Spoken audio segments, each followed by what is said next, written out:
हमने आपको बताया था, है ना, 3 प्रकार के मंगलाचरण होते हैं। लेकिन आपसे टीजीटी में ऐसे नॉर्मल हिंदी प्रश्न नहीं आने वाला है। आपसे पूछा जाएगा मंगलाचरण कतिविधम मंगलाचरण कितने प्रकार का है, आपका आंसर होगा त्रिविधम, 3 प्रकार का होता है। नेक्स्ट टॉपिक है हमारा कि मंगलाचरण होता क्या है। ये भी हमने कल आपको बताया था कि ग्रंथ की निर्विघ्न समाप्ति के लिए, किसके लिए, ग्रंथ की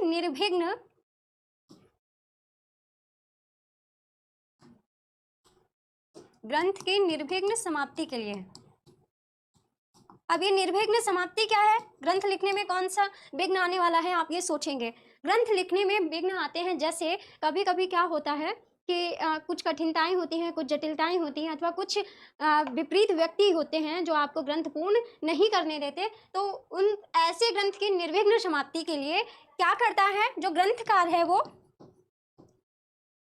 ग्रंथकार क्या करता है, मंगलाचरण करता है, मंगलाचरण करता है। अब मंगलाचरण क्या होता है ये हमने जान लिया, कितने प्रकार का होता है ये जान लिया। मंगलाचरण का स्वरूप क्या है, आइए उस पर चर्चा करते हैं कि मंगलाचरण का स्वरूप क्या है। देखिए मंगलाचरण जो है ना, उसका स्वरूप 3 भागों में बटा हुआ है। पहला क्या है, आशीर्वादात्मक, है ना, और पहला हो गया ये आपका हो गया दूसरा फिर हो गया आपका कथा वस्तु निर्देशात्मक।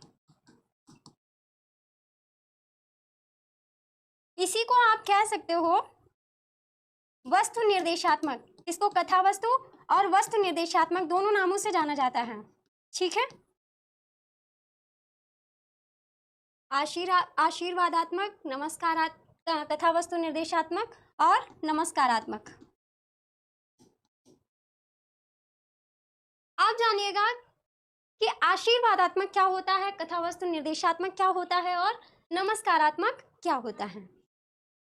पहले जहां पर कोई ग्रंथकार, कोई नाटककार, कोई रचनाकार क्या करता हो, आशीर्वाद की कामना करता हो, अपने ग्रंथ के प्रारंभ में किसी ईश्वर से, किसी देव से आशीर्वाद मांगता हो, वहां पर क्या होता है, आशीर्वादात्मक मंगलाचरण होता है।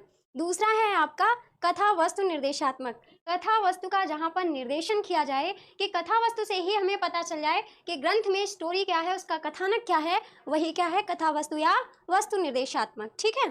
तीसरा है आपका नमस्कारात्मक, जहां पर कोई कवि किसी देव की, किसी भी व्यक्ति विशेष की क्या करता हो, वंदना करता हो, नमस्कार करता हो, तो वहां पर क्या होता है, नमस्कारात्मक। तो तीनों ही आपको पता चल जाएगा, आशीर्वाद से आशीर्वादात्मक हो गया, कथा वस्तु से कथा वस्तु निर्देशात्मक हो गया, और नमस्कार शब्द से क्या हो गया, नमस्कारात्मक।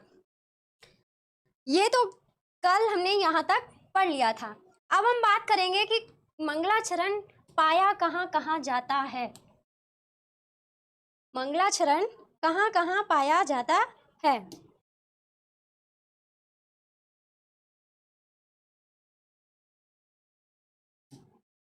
मंगलाचरणं कति स्थानेषु सन्ति,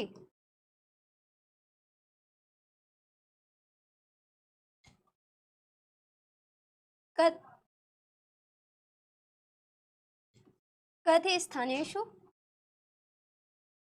मंगलाचरण कितने स्थानों पर होता है, तो कति माने कितने, स्थानेषु माने स्थानों पर होता है। मंगलाचरण का विधान कितने स्थानों पर किया जाता है, तो त्रिषु, यानी 3 स्थानों पर। कहाँ कहाँ किया जाता है, 3 स्थानों पर किया जाता है, त्रिषु स्थानेषु, ठीक है।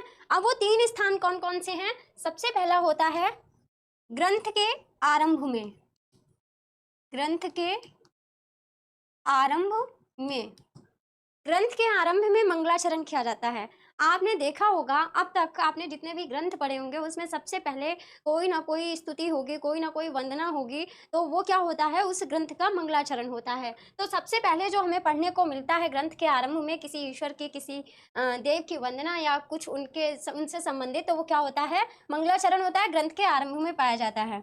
दूसरा होता है ग्रंथ के मध्य में, ग्रंथ के मध्य में, और तीसरा होता है ग्रंथ के अंत में, है ना। BBIMP very very important, most important कुछ चीजें होती हैं, कुछ चीजें इंपॉर्टेंट होती हैं, लेकिन ये सारा कुछ क्या है, VVIMP, वेरी वेरी इंपॉर्टेंट है। ठीक, तो मंगलाचरण ग्रंथ के आरंभ में हो गया, ग्रंथ के मध्य में हो गया, ग्रंथ के अंत में हो गया। अब इन तीनों जगह पर इन तीनों को अलग अलग नाम से जाना जाता है। आपसे प्रश्न पूछा गया मंगलाचरण क्या होता है, आपने बताया कि ग्रंथ की निर्विघ्न समाप्ति के लिए जो श्लोक की रचना, किसी भी पद्य की रचना की जाती है, वो क्या होता है, मंगलाचरण होता है। फिर आपसे पूछा गया कि मंगलाचरण कितने स्थानों पर होता है, तो मंगलाचरण 3 स्थानों पर होता है, ग्रंथ के आरंभ में, ग्रंथ के मध्य में और ग्रंथ के अंत में। अब इन तीनों को अलग अलग नामों से बुलाया जाता है, वो देखते हैं कि इनका क्या क्या नाम दिया गया है।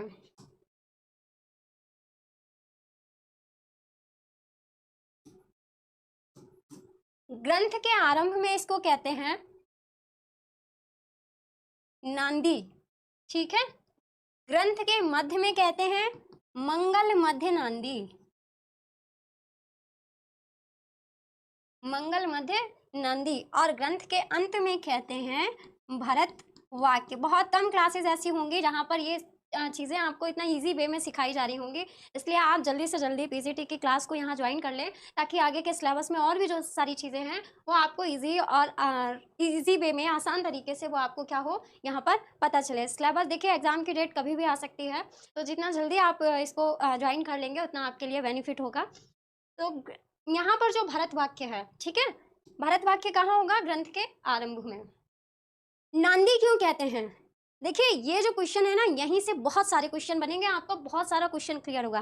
देखिए पहले क्वेश्चन कैसा होगा, नांदी किसे कहते हैं, या नांदी कहाँ पाया जाता है, तो ग्रंथ के आरंभ में। क्वेश्चन अब इधर से करिए, ग्रंथ के आरंभ में क्या होता है, नांदी।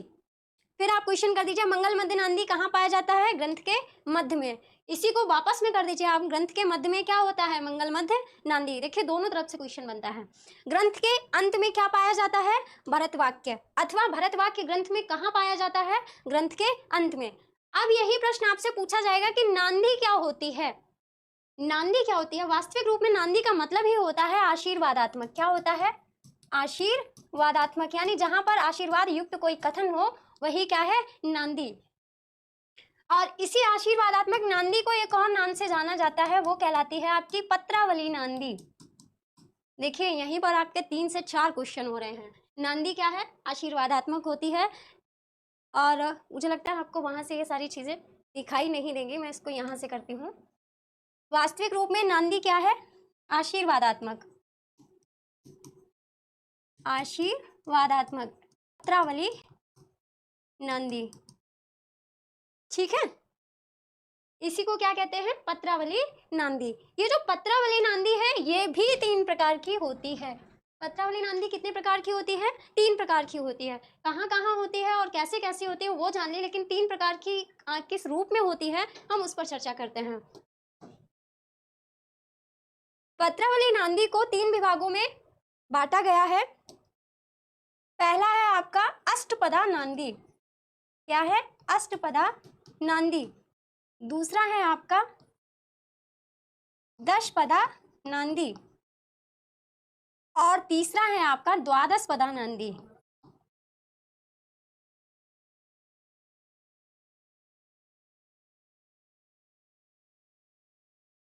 द्वादश पदा नांदी, ठीक है। एक तो हो गई 8 पद वाली, दूसरी हो गई 10 पद वाली, और तीसरी हो गई आपकी 12 पद वाली। तो आपसे जब ये प्रश्न पूछा जाए कि पत्रावली कितने प्रकार की होती है, ये क्या है, पत्रावली नांदी का प्रकार।